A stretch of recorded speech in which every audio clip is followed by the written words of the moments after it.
शाळा सुरू होऊन पंधरवडा उलटला, पण राईट टू एज्युकेशन कायद्याअंतर्गत शिकणाऱ्या विद्यार्थ्यांना अजूनही गणवेश आणि पाठ्यपुस्तकं देण्यात आलेली नाहीत। त्यामुळे या विद्यार्थ्यांच्या भविष्याचा प्रश्न निर्माण झालाय। ही पुस्तकं आणि गणवेश विकत घेण्याचा खर्च 15,000च्या आसपास आहे।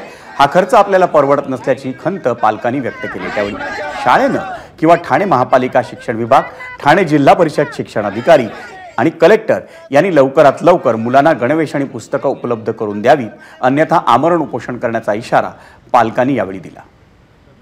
आम्ही इथे येतो, आम्ही 10 वेळा येतो, पण मुलं तिथे प्रत्येक वेळी जे शाळेत जातात ना त्यांना प्रॉब्लेम होतो।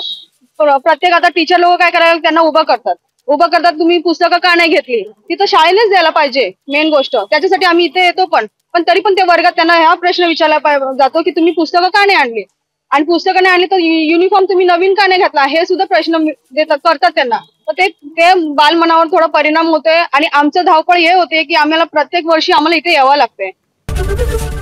एबीपी माझा, उघडा डोळे बघा नीट।